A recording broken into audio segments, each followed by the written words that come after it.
Olá, pessoal. No vídeo de hoje, nós vamos realizar o desenvolvimento da atividade 5 do nosso módulo 4 de estruturas de armazenamento estáticas.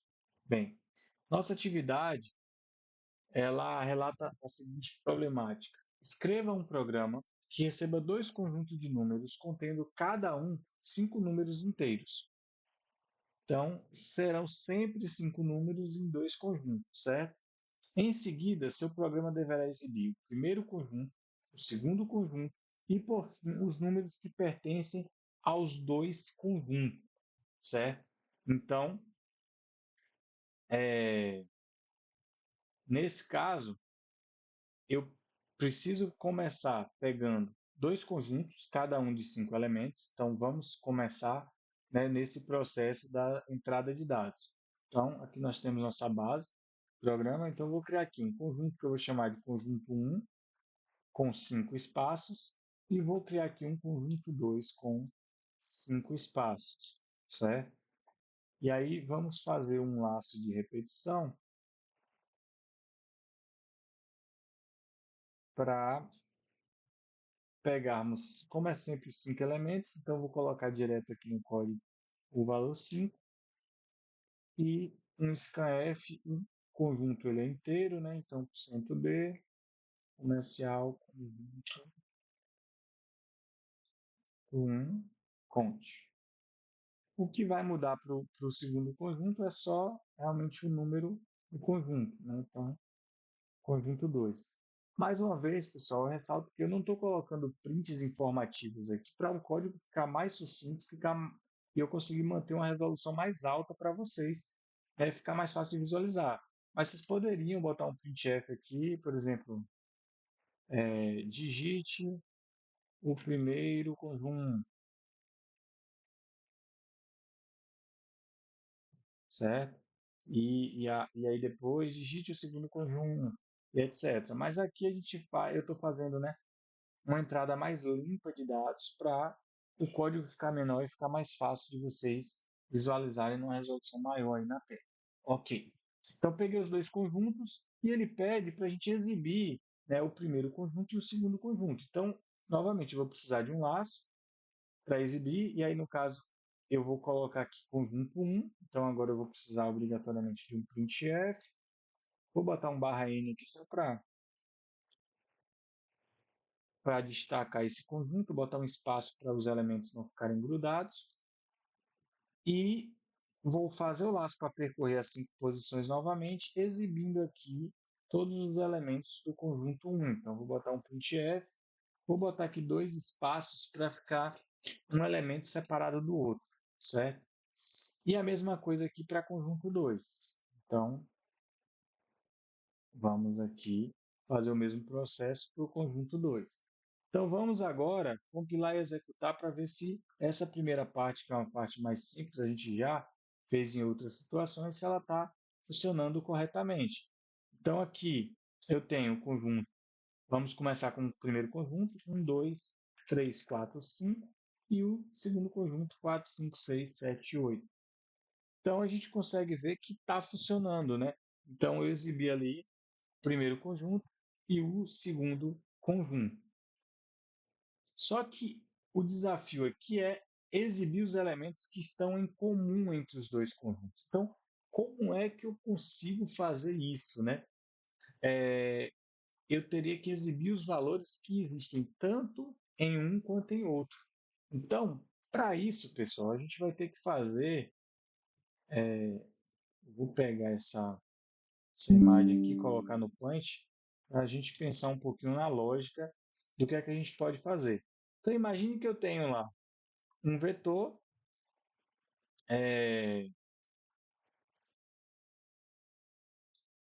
vamos separar um pouquinho aqui.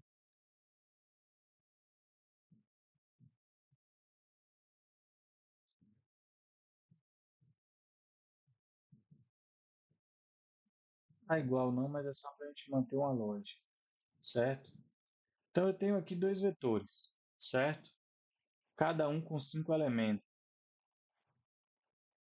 E aí,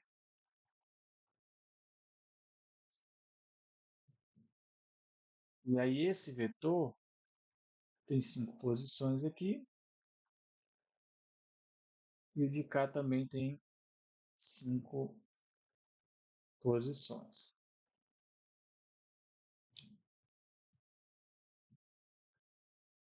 Os índices, como tem mesma quantidade de posições, são os mesmos, né? Se são 5 posições, o índice vai de 0 até quanto? Até 4, não é isso? Então é isso. Então o que é que eu vou precisar saber? Para cada elemento, eu vou ter que verificar se esse elemento do primeiro conjunto ele está em alguma posição do segundo conjunto. Se ele tiver, eu vou fazer o quê? Eu vou exibir. Então, é quase a mesma coisa que a gente já vinha fazendo com o valor de x lá nos outros exercícios, né? No exercício 2, no exercício 4. Eu vou ter um determinado valor aqui, por exemplo, imagine que o meu valor de x é esse, é 1. Então, eu vou pesquisar aqui para ver se eu encontro o valor de x aqui. Se eu encontrei o valor de x, eu faço o quê? Eu exibo ele. Se eu não encontrei, eu não faço nada. Então, para um valor estar nos dois vetores ao mesmo tempo, então basta que eu procure nesse vetor e eu já vou ter encontrado todos os valores que vão estar entre os dois, certo? Então, o 1, ele está aqui? Não. Ele é igual aqui? Não. Ele é igual aqui? Não. Ele é igual aqui? Não. Ele é igual aqui? Não. Então, o 1 não pertence é, aos dois vetores. O 2 está aqui? Não. Está aqui? Não. Está aqui? Não. Está na terceira posição? Não. Está na quarta posição que eu falo é índice, né? Está no quarto índice? Não. Então, o 2 ele não pertence aos dois vetores. Aí o 3 está na primeira posição, de índice 0 não, está no índice 1 não, está no índice 2 não, está no índice 3 não, está no índice 4 não. Então, o 3 não pertence aos dois vetores. 4. O 4 está aqui na primeira posição do segundo vetor? Tá. Então, eu faço o que agora? Eu exibo o 4. Eu preciso continuar verificando nas próximas posições? Não. Eu já posso encerrar aqui e vir para o próximo elemento. Então, 5 está na primeira posição aqui? Não. Está na segunda posição? Tá. Então, eu exibo o 5. O que eu falei com relação aos elementos do outro vetor é, se eu já passei por todos os elementos aqui e já verifiquei quais que tem aqui, eu não preciso verificar os que restaram. Por quê? Porque, logicamente, se os que restaram, eles não estão no primeiro elemento, no primeiro vetor, senão eles já teriam aparecido também, sido exibidos. Então, o que eu preciso é andar no meu primeiro vetor e, dentro desse primeiro vetor, acessar cada um dos elementos como se fosse um valor x e procurar ele no outro vetor. Se ele fosse, se ele estiver presente, exibir. Então, como é que a gente vai fazer isso? Certo? Para ficar bem didático, pessoal, eu vou fazer aqui, eu vou usar uma variável a mais e depois eu vou retirar, certo? Então, eu vou usar o x aqui. A gente vai precisar de dois contadores. Eu vou chamar aqui de C1 e C2, certo? Só que vamos fazer aqui bem passo a passo. Então, exibir o primeiro conjunto, exibir o segundo conjunto. Agora eu tenho que exibir o quê? Vamos voltar para o nosso exercício. Eu tenho que exibir elementos em comum. Então, essa é a frase aqui que precisa ser descrita como saída. Então, elementos em comum. Então, imagina que o meu x é o primeiro elemento. O primeiro elemento do conjunto aqui é o conjunto 1, o elemento está no índice 0. Concorda? Certo. Então, se esse índice, se esse x agora é o primeiro elemento, o que é que eu tenho que fazer? Eu tenho que andar aqui no meu laço, em todo o meu vetor, o meu segundo conjunto, no caso, que é o conte igual a zero, enquanto conte menor que 5. Nesse caso, todos os vetores, para facilitar, têm o mesmo tamanho. E aí eu vou verificar se um elemento do meu segundo conjunto, do meu conjunto 2, se em alguma posição eu tenho o valor de x que eu estou procurando. E aí, se eu tiver, o que eu vou fazer nesse caso? Eu já vou exibir esse elemento, então já posso exibir ele. vou exibir o valor de x, e nesse caso eu já vou encerrar essa parte dessa verificação. Então, eu já vou dizer aqui que Conte vai receber o valor 5, certo? Porque nesse caso a gente está lidando aqui com um valor fixo, né? Então, eu já vou receber 5, porque aí ele vai virar 6 e vai encerrar o laço, porque 6 não é menor que 5, então ele encerra. Perceba que, dessa forma aqui, se o primeiro elemento do conjunto 1 ele tiver no conjunto 2, ele vai ser exibido, concorda? E depois ele vai parar. Lembrando que, obrigatoriamente aqui, eu preciso fazer isso, senão, se ele aparecer mais de uma vez, ele iria aparecer se existisse.